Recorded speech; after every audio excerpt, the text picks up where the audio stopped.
Welcome back to another edition of the Wooper Club League Season 6 Power Rankings. We are now on Week 5. Week 5 just finished up, more than halfway now. We're really starting to see what these teams are capable of, and a little bit of a shift in the standings. Maybe not necessarily in the Power Rankings either, but we got some interesting grouping happening up in the top. A couple very good matches amongst top players that occurred this past week. So, as always, I am joined by Steve. Say hi. Hi. And we're going to get right into it here. So we can see the 1 through 6, not too much of a shakeup at the top. We do see the Psyducks leapfrog over the Incineroar, and that's actually the only change here from last week. But there's so much more that happened kind of behind the scenes here. That's going to be setting up the rest of the season. So we're going to start off with a bit of an interesting note here. Number 6, the Akron Agrons, who actually did not get to play a match this week. If you could go into that a little bit more for us, Co-Commissioner Steve. Yeah. So unfortunately, one of the teams decided to drop out and forfeit the rest of their matches. They were the scheduled opponent for the Akron Agrons. So Joey was not able to get the match that he promised the fans. But just based on his previous record, and he's still staying here at the 6. To talk about him a little bit, he did make some trades a week or two ago, so we figured we could discuss those a little bit just to note what kind of moves he's making with his team. Kind of as the draft happened, he wasn't too thrilled that Pelipper got drafted by someone else, and he was stuck with Politoed for his rain setter. And he's decided after a couple of weeks to drop the rain aspect. Dropped Jirachi, Politoed, and Dreadnought Gmax. And their place picked up Urshifu Rapid Strike, Lycanroc Midday, and Orbeetle Gmax. Yeah, definitely getting some more offense there with the Urshifu and the Lycanroc. I am honestly not familiar with the Orbeetle, but another sticky web setter for him, able to set up screens we've seen it do. Able to set up a gravity. Very interested to see if Joey's able to use gravity to a significant impact. That's something I really want to see, honestly, is gravity used for anything really. Cool to see. Outside of that, Joey is hanging here. He's kind of grouped point-wise, and with the couple teams that didn't quite make the top 6. So it'll be interesting to see if Joey can hold on to that number 6 spot, or if any of the teams just below him are able to take it from him in these coming weeks. You have anything to add to that, Nate? Yeah, I think Joey is sitting at 3-2, but as you allude to, his overall points elo-wise have just kind of been lacking a little bit, mostly because those wins haven't exactly been quality wins. You see the top 4 here, the Wobbuffets through the Bouffalant, and he hasn't actually played any of us yet.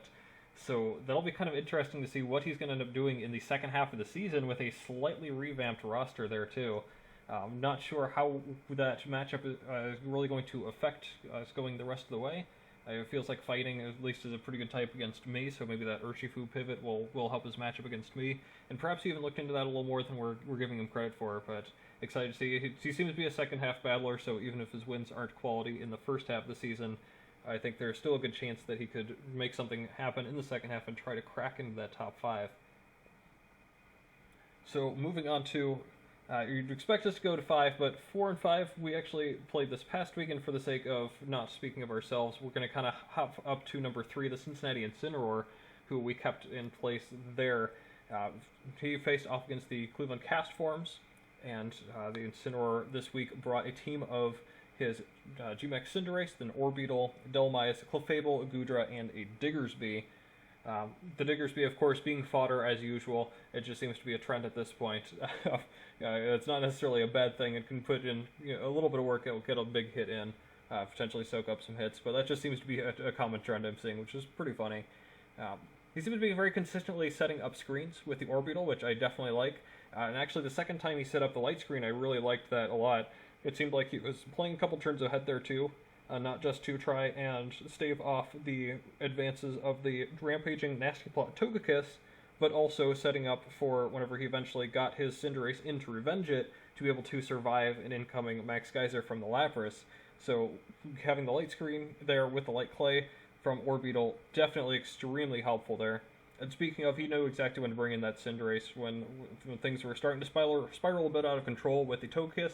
Was able to bring it in, snag a really nice KO there, do big damage to that Lapras as well, even in the G-Max form. So that was very impactful.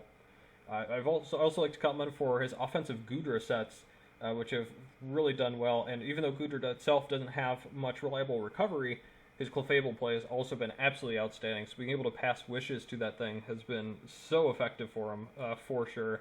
The Clefable sets, he always seems to bring the right set for whatever it is, whether it's out-toxicking something the previous week with the Stored Power set. They have been absolutely on point. Great Tier 1 Mon in general. I think he's using it very, very well so far. Sticking around at 4-1, kind of bunched up with all of us here. Definitely excited. I've had a similar schedule to him. He has definitely impressed me so far. Have anything else to add on the Incineroar performance from this past week? Yeah, I would like to again highlight the Goodra he's been bringing, especially that, it wasn't. I remember a couple weeks ago, the first time he brought the physical one, it was just kind of expected his opponent. I believe he was playing like the Close Combat Club Day week and was bringing in as a Spore counter and was trying to figure out what to do with that attack boost. And ever since then, he's just kept bringing it physical and getting all the different elemental punches and whatnot, the coverage options. It's really performed quite fantastically, I believe. Yeah, I think that is up at 6 kills as well, which is tied for 4th in the league overall right now.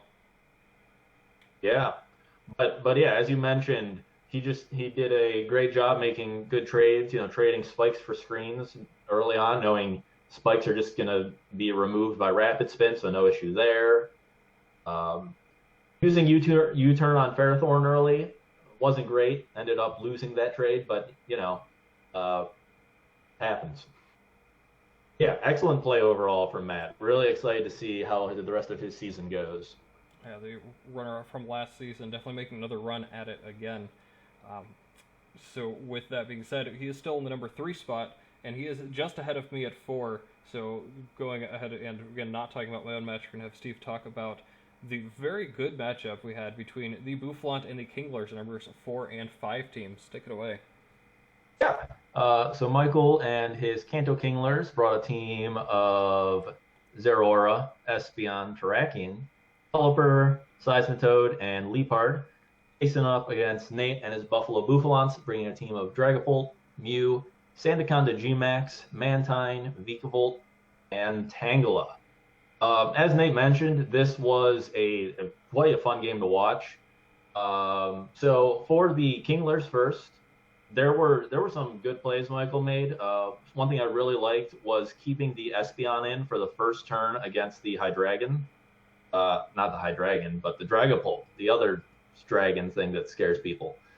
Kind of expecting the Dragapult to try and set up, taking that turn to prevent it from setting up a sub. I'm not so sure about keeping it on the second turn. Maybe he could have tried to switch it out, anticipating an attack on the second turn. Definitely that first turn, preventing the Dragapult from setting up so that it was safe behind a substitute. Definitely, in my opinion, the right call. Michael also, I don't know if this is a pro for Michael or a con for Nate, but excellent RNG. There were some great hacks against the Mantine in the match, getting the confusion against the Mantine, and then it hit itself in confusion. Perfect sequence there to get that KO. Leopard provides some great knockoff pressure throughout the match, removing key items, especially like the Tangela and its Eviolite, making it so that it wasn't quite as bulky. That would have been quite important if he had a way around Tangela at the end, which he didn't. And one thing we've kind of highlighted about Michael is his creative sets have really brought a lot of joy, but they were a little, at least what we saw this week wasn't as creative. Not sure how much that impacted things, but that we saw a trick on the Espeon, which is kind of something we'd seen before, and not a ton of unique or fun sets. Not an issue. It's kind of the normal actually for most people. But kind of we're hoping for more, but played an honest, fairly standard game and came out just underneath the Bouffalant. So Nate, as I mentioned, the RNG bad. still got to work on that. I need to get that credit card info up to Showdown Premium. You're right. Yeah, yeah. I did like how you brought in the Sandaconda on the Pelipper to kind of get some counter weather early, prevented Michael from using his rain, and then trading the Sandaconda to take out the Seismitoad. Identifying Seismitoad as one of Michael's key sweepers, especially in the rain, and preventing that weather, and then removing the sweeper. Very, very excellent choice there. Identifying Mantine as a pretty safe Pelipper switch in until it confuses you and makes you hit yourself, and then two shots you because it's faster in Tailwind. But in general, a good switch. And then at the end of the game, having the Tangela left, even without the Evilite, being able to wall Brachian, Zeraora, and Leopard, all very well, and just kind of winning the game there at the end. Fantastic bring, kind of knowing that once all the special attackers went down, Tangela just dominated, as it did there at the end. Do you have anything you'd like to add for either team here? Tangela is just the GOAT. I'm really not sure what else to say, but if you pressured me. Props to Michael, I think, for prioritizing rocks somewhat early in the match with the Seismitoad. We knew that he outsped me, he could get the Hydro Pump KO afterwards, so just getting the rocks up was super important for him. Espeon has been strong for him all season. Big props and shout out to how strong that thing is, for sure. I feel like, too, I still have a little bit of work to do with some over-predictions there. Could have taken out that Espeon a little bit earlier if I just made the call right in front of me with the Vikavolt, but overall, we got past the hacks because Tangela is just a beast, a total beast that it is. So that'll help clean up the 2-0 victory for me over Michael and the Kinglers. Again, the 3 and 4 spots here in the power rankings, very close. Again, we've played very similar opponents. We'll kind of see how things shake up a little bit next week, and maybe touch on that a little bit at the end. But for now, we're going to move on to the final match of the week, which, yes, was between the 1 and 2 teams. And despite Zach coming out on top, we do still have Steve up top at number 1, just for his very quality wins, mostly over top of the number 3 and 4 teams, the Incineroar and Bouffalant. So even if he dropped a 1-0 game here, still won 1-0 over the Bouffalant, and I believe a 4-0 victory over the Incineroar, so we're still going to keep him up there, at least for the moment. But that does mean that now 1 through 4 are all 4 and 1 teams, which is very cool and exciting to see. So we're just going to go into the match a little bit here with Zach and the Psyducks versus Steve and the Wobbuffets. So Zach brought his G-Max Gengar, the Kyurem, the Serena, Mandibuzz, Vaporeon, and Rotom Heat, whereas Steve brought his Aegislash, Cinderace, Lycanroc, Rotom Wash, Sylveon, and G-Max Garbodor. So I guess starting with number 2 team, even though he won, Zach, the Protect on Vaporeon early, very effective to scout out that trick. Thought that was really cool. Protect is somewhat more standard on Vaporeon than other things, but to use it turn 1 to scout not just like an electric move or something, but to be able to effectively scout for the trick as well was pretty nice, and I liked that a lot. Appreciated that. I also appreciated the early pressure he had with the G-Max Gengar. Just G-Maxing it early, knowing that he doesn't see any ghost resist on the team. He can just kind of trap something and hopefully take care of it immediately, which did end up happening with Sylveon, which ended up playing a pivotal role later in trying to end-game sweeps or revenge with the Kyurem was very important. He had a nice switch with Serena as well, knowing that Serena can come in on things like the Rotom with practical impunity, resisting both the stab moves, very important.